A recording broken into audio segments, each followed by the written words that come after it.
Hoje nós começamos uma nova etapa do nosso curso, não é? A parte de Físico-Química, uma parte extremamente importante, uma das matérias que mais cai no nosso vestibular. Nós vamos começar essa aula, que o nome da aula é Soluções, observando uma cena cotidiana do seu dia a dia. Então você levanta de manhã, pega lá o seu leite, o seu achocolatado e olha para a tela.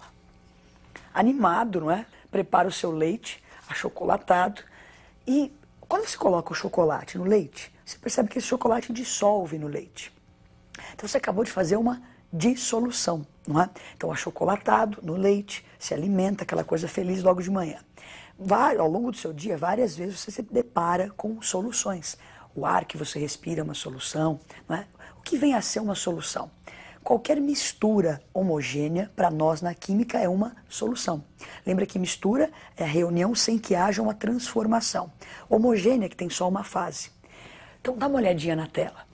Se você tem um gás ou um sólido dissolvido em um líquido, esse gás ou sólido são o soluto. E esse líquido vai ser o solvente. Então agora é o seguinte, olha. Sabemos o que é a solução, mistura homogênea, soluto, solvente, sabemos identificar quem é o soluto, quem é o solvente.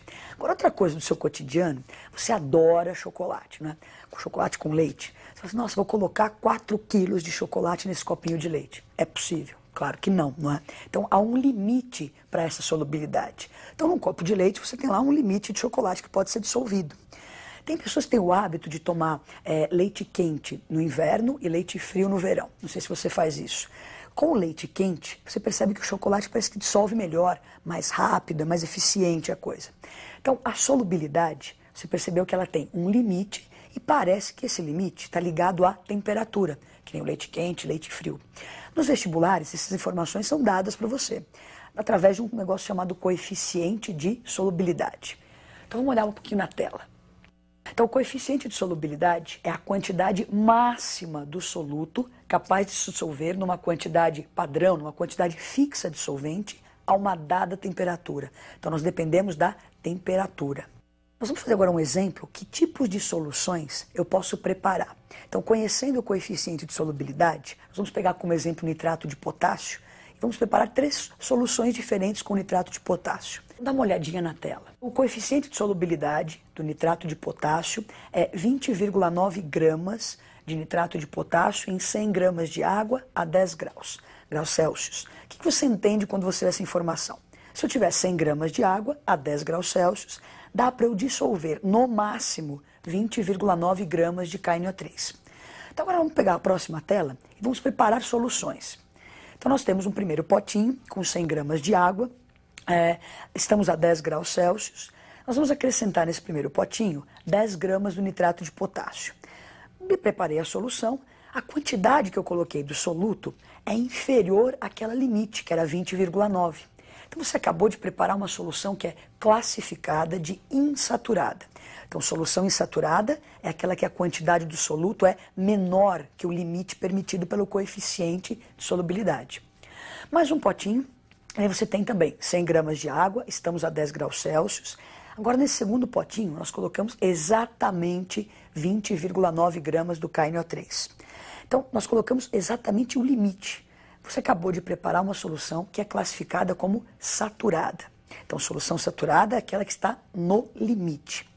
Um terceiro potinho, 100 gramas de água, a 10 graus Celsius. E agora nós colocamos 25 gramas do KNO3. Quer dizer que nós ultrapassamos o limite da solubilidade. Você percebe que se forma um corpo de fundo, não é? Você ultrapassa o limite, não vai se dissolver tudo, só dissolve 20,9. Então nós temos uma solução que é saturada com corpo de fundo. Agora os químicos, né? Essa solubilidade, ela oscila com a temperatura.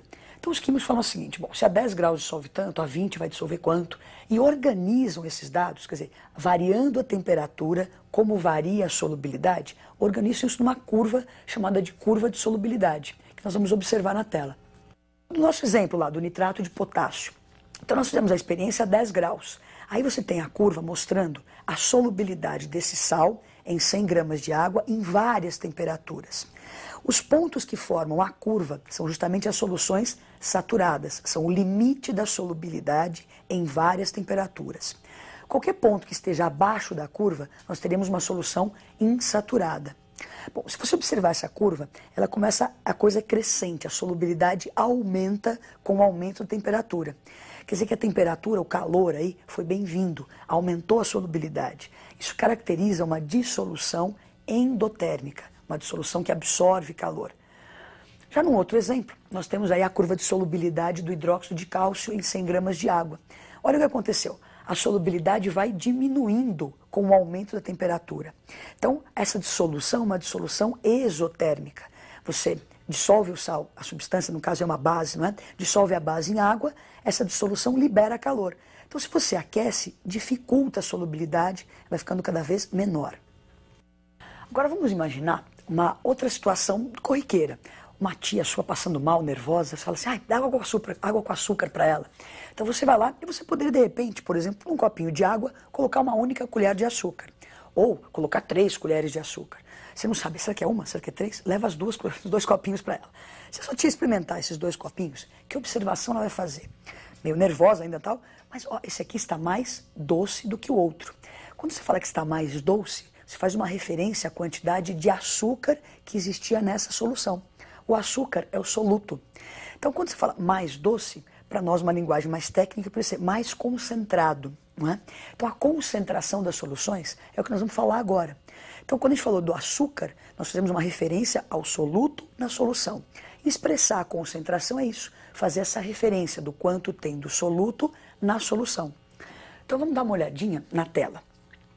Concentração de uma solução é você fazer essa relação. Quanto tem do soluto, quantidade do soluto, quantidade da solução. Agora, o que acontece? Não é? De uma quantidade é uma coisa meio vaga. Você pode ter a quantidade expressa em massa, em volume, em mols, né, em quantidade de matéria. Então nós vamos ver agora vários tipos de concentração, onde eu vou mudar essa quantidade, a maneira de expressar a quantidade do soluto e da solução. Então, vamos ver a primeira concentração, que é justamente o título. Que a letrinha, lembra, não vai se confundir com física, onde essa letrinha é trabalho na física. Para nós, na química, isso é título. Então, o título é uma maneira de expressar a concentração. Para se calcular o título, você faz a relação entre a massa do soluto e a massa da solução. Lembra que solução é a união de soluto mais solvente. Então, a massa do soluto, ela sempre vai ser menor que a massa da solução. Quando você fizer essa razão, o título fica compreendido, então, entre 0 e 1. Você não tem um título maior do que 1. Outro detalhe, se você divide massa por massa, grama por grama, você não tem unidade. Ele é um número puro adimensional. Bom, como esse título fica muito pequenininho, é hábito se multiplicar ele por 100 e expressá-lo, então, em porcentagem, que seria o título percentual. Bom, agora nós vamos ver uma outra concentração, não é? Que é a concentração em gramas por litro, bem mais importante, mais usada no nosso dia a dia. Então olhem para a tela. Então a concentração em gramas por litro, antigamente nós chamávamos de concentração comum. Hoje em dia tem-se o hábito de chamar a concentração pela unidade dela. Que nem título não tem unidade, tem que ter um nome, então é título. Agora aí concentração em grama por litro. Isso facilita ao aluno que você não tem que ficar memorizando obrigatoriamente uma fórmula. Você sabe que grama é unidade de massa, litro é unidade de volume. E lembra então que concentração é soluto por solução. Então a formulinha, né, para quem gosta de fórmulas, mas está lá, ó, massa do soluto pelo volume da solução. Então se você lembrar grama por litro, você tem a fórmula, massa por volume.